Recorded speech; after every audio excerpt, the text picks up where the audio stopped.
Se você é alguém que segue a profecia bíblica, você vai querer ouvir isso.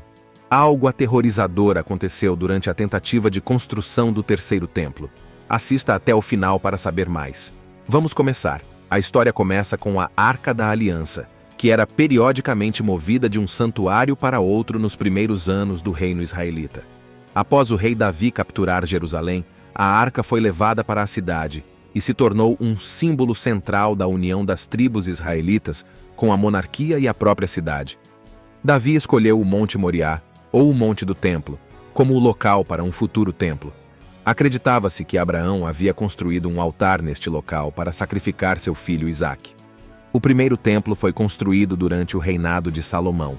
O templo foi construído como morada para a arca e como local de reunião para todo o povo. O edifício do templo tinha orientação leste e consistia em 3 salas de largura igual: o vestíbulo, o lugar santo e o Santo dos Santos. O Santo dos Santos abrigava a arca, guardada por 2 querubins de madeira de oliveira, e era considerado o lugar sagrado onde a presença divina só era acessível pelo sumo sacerdote no dia da expiação. O templo passou por uma história tumultuada, desde sua destruição pelo rei babilônio Nabucodonosor em 587, até sua reconstrução por Ciro e posterior profanação por Antíoco Epifânio. Embora Pompeu tenha entrado no Santo dos Santos durante a conquista romana, o templo permaneceu intacto até que Crasso saqueou seu tesouro em 54 a.C. Em seguida, Herodes o Grande reconstruiu grandiosamente o segundo templo, tornando-o um componente crucial do culto e história judaica. A construção do Templo Herodiano foi um projeto extenso que levou mais de 46 anos. O templo foi dividido em vários pátios, cada um com seus próprios portões, câmaras e varandas. Por exemplo, o pátio das mulheres tinha uma varanda para observar o Sukkot, enquanto o pátio dos israelitas estava aberto a todos os homens judeus. O pátio dos sacerdotes continha o santuário interno, que continha o altar sacrificial e uma pia de cobre para as abluções sacerdotais.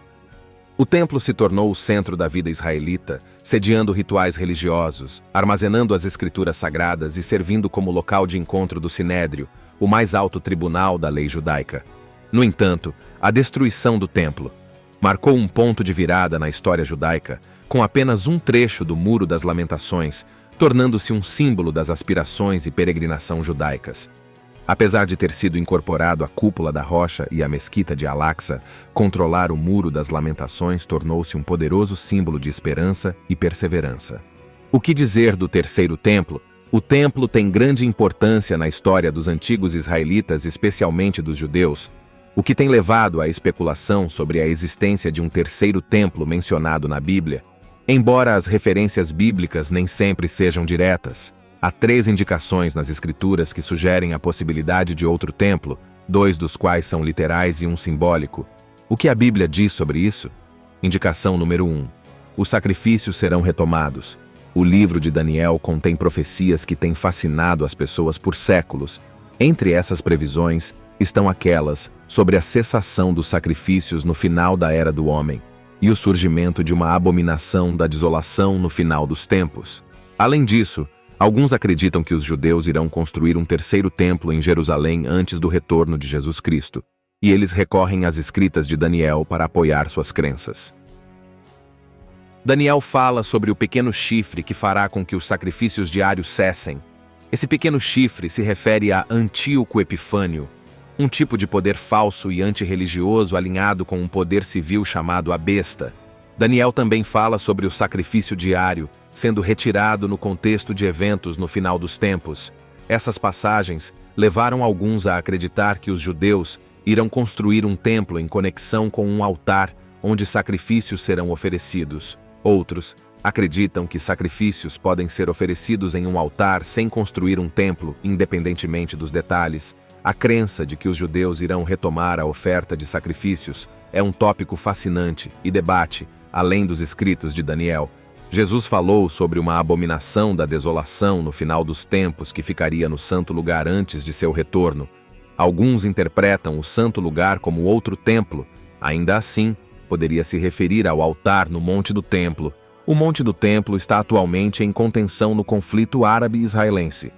A Cúpula da Rocha, um santuário islâmico, ocupa este local no segundo templo, enquanto a mesquita de Al-Aqsa também ocupa o monte. Apesar do controle de Israel da área desde 1967, o local está sob custódia jordaniana, e muitos árabes se opõem a qualquer construção de um templo judeu neste local histórico.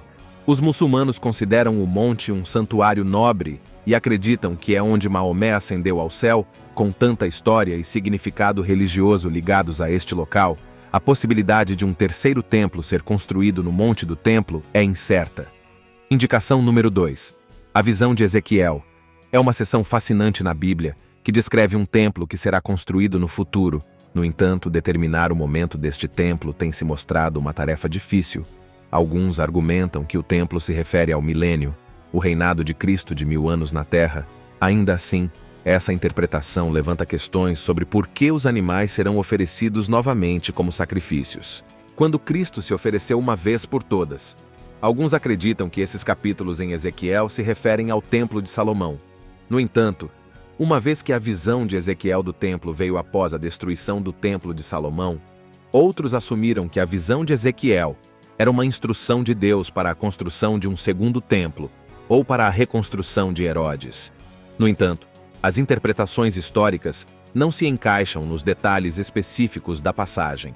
Os templos de Salomão, Babilônia ou Ira não compartilham o design e dimensões do templo descrito em Ezequiel capítulos 40 a 42.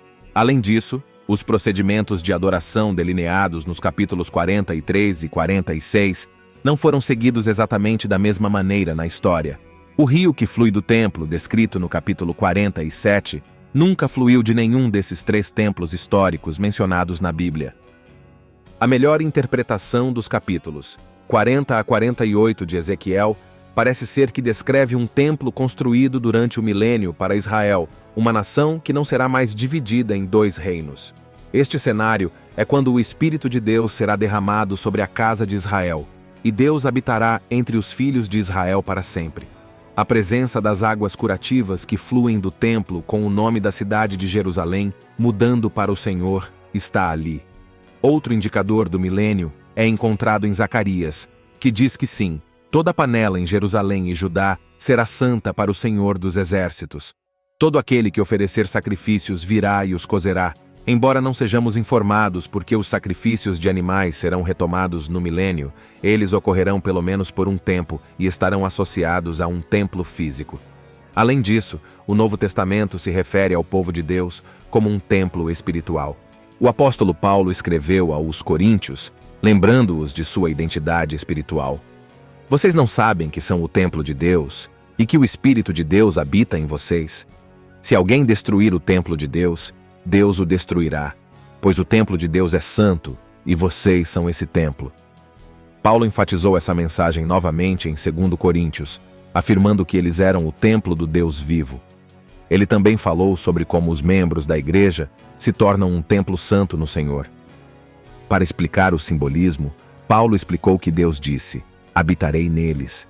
Isso ocorre quando nos arrependemos de nossos pecados, somos batizados e o Espírito Santo reside dentro de nós.